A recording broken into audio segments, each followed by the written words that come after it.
All right, today we're going to pull back the curtain on Docker. We're going to go from the basic ideas all the way to building and running your very first multi-container app.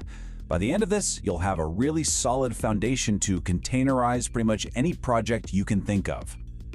So, have you ever been in one of those meetings where the conversation suddenly shifts to containers, Kubernetes, or swarm clusters, and you're just, nodding along, trying to look smart, secretly praying nobody asks you a direct question? Yeah, we've all been there.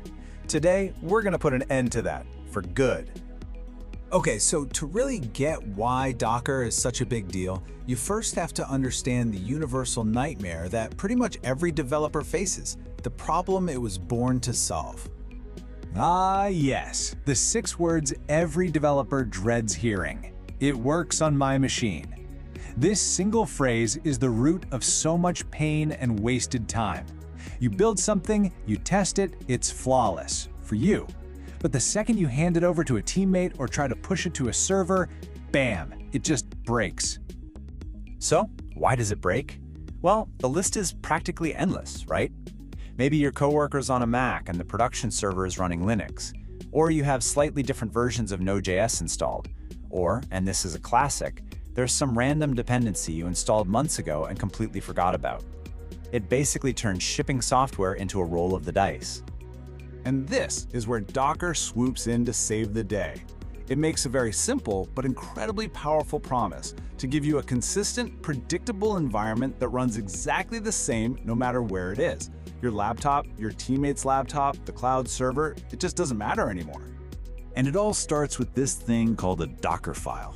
Seriously, the best way to think about it is like the architectural blueprint for your app's entire world.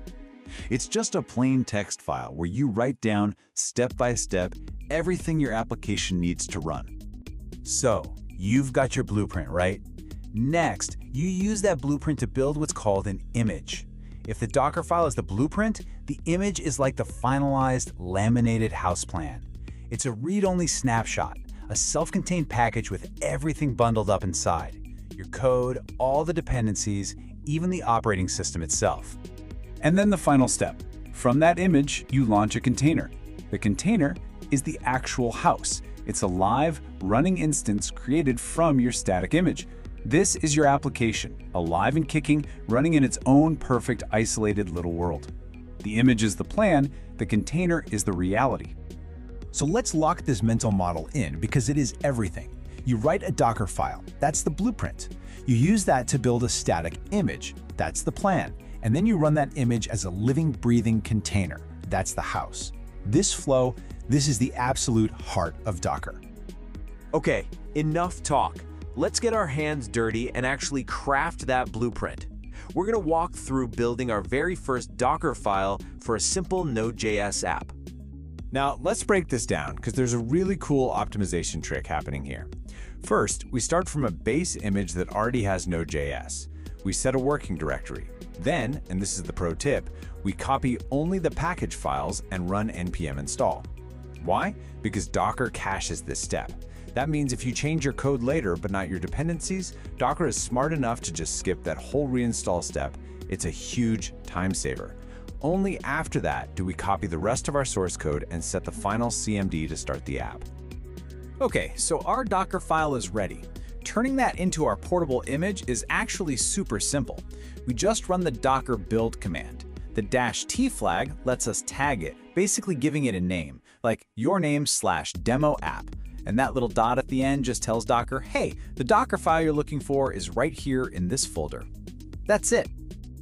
All right, we've got the blueprint, we've built our house plan. Now for the fun part. It's time to actually move in and bring this app to life by running it inside a container. You have to remember, a container is totally isolated by default. It's in its own little bubble. So to talk to our app from our web browser, we need to open up a line of communication. We do that with Docker run and the -p flag for port mapping. We're telling Docker, hey, connect port 5000 on my actual machine to port 8080 inside the container. Now, if you go to localhost 5000 in your browser, you'll hit your app running inside that container. But there's a catch, and it's a big one. Containers are what we call ephemeral. They're temporary by design. When you stop a container, Any new data that was created inside it, like a user's file upload or something saved to a database, is just gone forever. So how do we fix that? The solution? It's something called Docker volumes. You can think of a volume as a special hard drive for your container that actually lives outside of it, and Docker itself manages it. You just attach it with the -v flag, and now any data saved there will stick around even if you stop, delete, and recreate the container. It's absolutely essential for any app that needs to save data. Okay, so running one container is awesome, but let's be real, most modern apps are more complex. You've got a web server, a database, maybe a caching layer. Trying to manage all of those with separate Docker run commands would be a total mess, and this is where Docker Compose becomes an absolute game changer.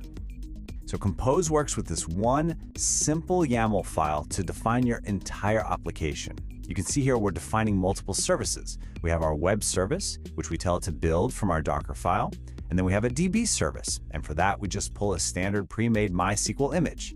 They're all defined together and they know how to talk to each other. And here's the best part, the absolute magic. To spin up that entire complex application, the web server, the database, everything, you just run one single command, Docker Compose up. And when you're done for the day, Docker Compose down. It's that simple. It's incredibly powerful.